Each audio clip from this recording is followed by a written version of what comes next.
Coming up on Cedar Valley Today, we have a look at Bremer County's rich history. A Wartburg personal trainer changes lives. And Wartburg men's basketball is headed to the Sweet 16. This is Cedar Valley Today.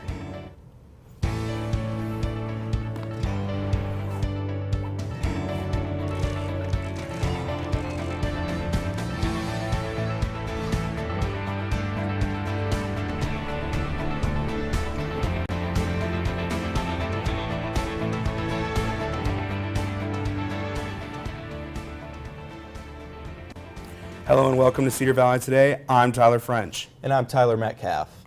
Waverly and the rest of Bremer County have a rich history. One Waverly organization and its volunteers have been working since the 1950s to preserve that history for everyone to see. Cedar Valley Today's Olivia Jansen has more. The Bremer County Historical Society Museum is filled with 3 floors of history, all organized by rooms. The Veterans Room features uniforms from Bremer County military men and women. The schoolroom holds old school items like desks and books, and the log cabin room looks just like a log cabin would have back in the 1800s. Museum co-curator Jan Heineman said the museum was started back in the 50s when women in the Daughters of the American Revolution group realized pieces of history were being thrown away. They started off with a few displays in the basement of the courthouse, and in 1961 the museum started in its current location on Bremer Avenue in Waverly. We want to preserve the early history of Bremer County, which goes back to 1850s and even earlier. Heineman said a lot of people who visit the museum are tourists or school classes. People from the community also visit. Wartburg student Ashley Sanders was one of those community members. My mom and I were curious about it. We've lived here pretty much our entire lives, and so we hadn't come in before, so one day, a couple years ago, we came in and just really loved it. Sanders also went to the museum as a requirement for her public history course. She enjoyed both visits so much that she decided to become a volunteer. I just wanted to get some experience in museum work since that's what I'm headed towards with my history major. If there's people coming by, I do tours, things like that, and there's a lot of dusting, cleaning that goes on here. With so many different kinds of people coming to the area, Heineman said it's important to know the history of where you're living. Well, it's good to know what our roots are, how this area came to be and why. And the museum has so many things to see, Heineman said a lot of people come back more than once. And she's more than happy to share the history of her county with others. The museum is currently closed for the season, but it will open again on May 3rd, 2017. To schedule a tour, you can call or email the museum. Reporting for Cedar Valley Today, I'm Olivia Jansen. It certainly is interesting to see that Bremer County has influenced people with its rich history. The man you've probably seen in the W with a big smile on his face, Romeo Jumesi, is an impactful person in the Waverly community. I had the chance to talk to Romeo about what he does. Romeo Jumesi is a person you should know. As the Director of Personal Training and Group Fitness at the W, Romeo has an impact in this community. The man with the constant positive attitude loves what he does. The reason why I'm so passionate about what I do is because I love seeing people moving from point A to point B. I love making a difference into people's life. Romeo has been working with a W member, Susan Vallum, for a few years now. Once unable to go upstairs, Susan's life has been changed. Just ask her yourself. Actually given me my life and my mobility back. I have a lot more balance. Again, I don't have any pain. I can walk up and down stairs, move really quite well. Romeo doesn't just make his clients physically healthier, he helps brighten their day with his attitude. He's so motivational. He's always up. He uses a variety of exercises. He pushes you to do the best that you can be. By me having a bad attitude would affect 3 or 4 or 5 people or my whole staff. So I have to come in with a positive attitude, and be that leader, that is always positive among them. Romeo is an excellent trainer. He inspires others and changes their lives. He's also a man of faith. First, for me, as a man of faith, a man of, a believer of Jesus Christ, that has always been my drive. I want to live a lifestyle that demands an explanation. It's safe to say Romeo Jumesi loves what he does. Leadership matters because people matter, and our greatest calling in life is to love God and love people. Reporting for Cedar Valley Today, I'm Tyler Metcalf. It's clear to see what Jumesi does for the people around him. Pretty cool story. And now we go to Tyler with a look at our local weather. Tyler? Well, Tyler, it looks like Mother Nature is going to throw one more bout of winter at us, hopefully for the final time this year, before we finally get to enjoy our spring. As we look towards this weekend, Friday is going to be another cold one. It's going to be about 26 in between there and 16 degrees throughout most of today. Tomorrow, pretty much the same. 30 degrees is the high, 16 the low. And then going into Sunday and Monday, it looks like we could potentially have another round of snow headed our way. Snow showers expected on Sunday night with a high of 35, a high of 33, a low of 25. And then on Monday, those showers will continue into the early morning hours. High is the 31 and the low is 14. So another cold weekend kind of headed our way, it looks like. And we should be expecting some snow come the beginning of next week. President Trump took to Twitter Thursday with a prognosis on health care, saying it will be beautiful. But many Republicans on Capitol Hill say the picture is anything but beautiful. CNN's Jeff Zeleny has the story. President Trump made another forceful sales pitch on health care. But again today, he did it behind closed doors. The White House says he's all in. But for a president who swept into office with big rallies and soaring crowds, he's yet to roll out the bully pulpit on the biggest legislative push of his presidency. He limited his public comments to this tweet.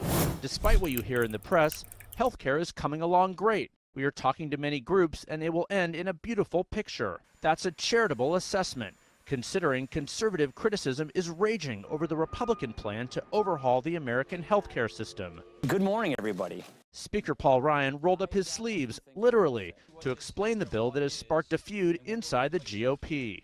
This is the closest we will ever get to repealing and replacing Obamacare. The time is here, the time is now.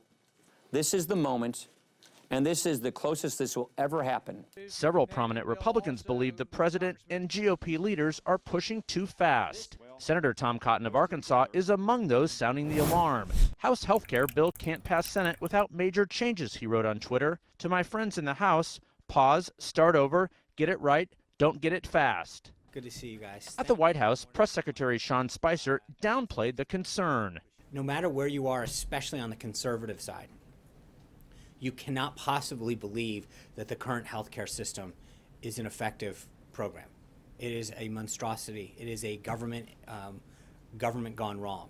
Yet two key questions loom over the debate. How much will the plan cost, and how many people could lose coverage? The nonpartisan Congressional Budget Office is expected to give its answer next week. Before it does, the White House and some supporters of the plan are trying to discredit the accuracy of the Budget Office. If you're looking to the CBO for accuracy, you're looking in the wrong place. But Senate Majority Leader Mitch McConnell said today lawmakers need to see the estimate of how the bill will affect the federal deficit. The president is set to hit the road next week to sell the plan, with a rally in Nashville organized by Trump's campaign, not the White House. Until then, the president is holding private listening sessions in the West Wing. Congressman Mark Meadows of North Carolina and Jim Jordan of Ohio, two of the bill's biggest critics, were on hand. A year after they campaigned for the president, well, good evening, deplorables! They are lining up against the top item on his agenda. Our goal is real simple, to bring down the cost of insurance for working families and middle-class families across this country. In an effort to do that, we think you have to get rid of Obamacare completely. During a crucial week in the battle to replace Obamacare, the Trump administration is also facing more questions about the president's so far unproven claims that he was wiretapped by former President Obama. CNN's Scott McLean reports from Washington.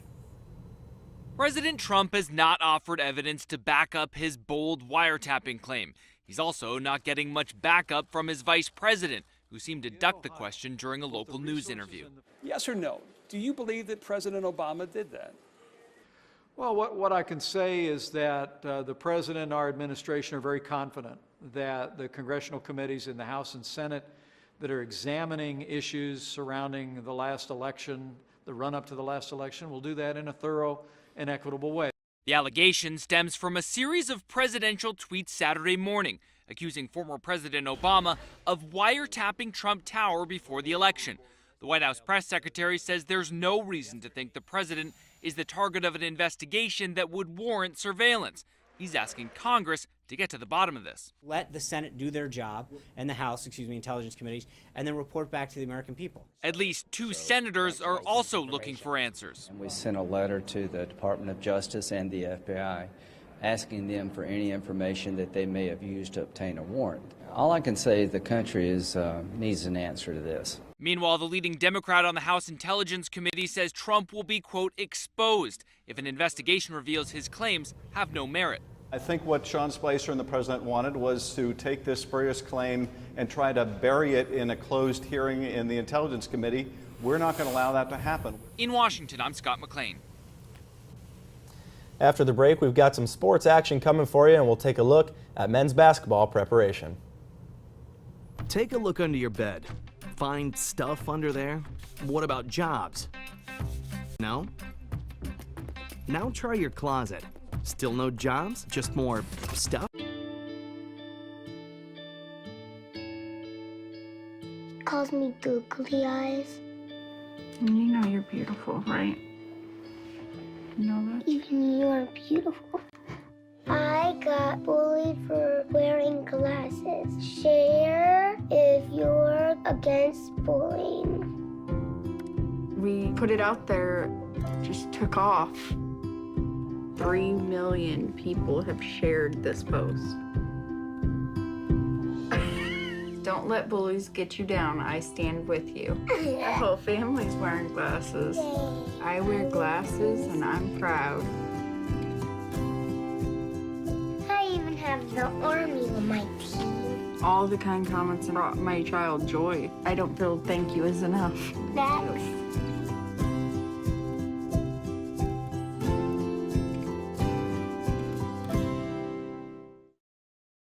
Take a look under your bed. Find stuff under there? What about jobs? No? Now try your closet. Still no jobs? Just more stuff? Well, you really have both. See, stuff is defined as household articles considered as a group. Sometimes this stuff is no longer needed. Wait, no longer needed? That can't be right. Because remember those jobs you were looking for? Those are really needed. And they're the stuff inside your stuff. Our job is to unlock those jobs. And it starts when you donate your stuff to your local Goodwill. Here's how we do it. When you donate to Goodwill, we sell your stuff to provide job training for people right here in your community. So just by teaming up with Goodwill, you help create jobs. And isn't that worth parting with the leftover keytar from your 80s cover band? Goodwill. Donate stuff, create jobs. Wartburg's men's basketball is preparing for something that they haven't done for 30 years. The team left on Wednesday heading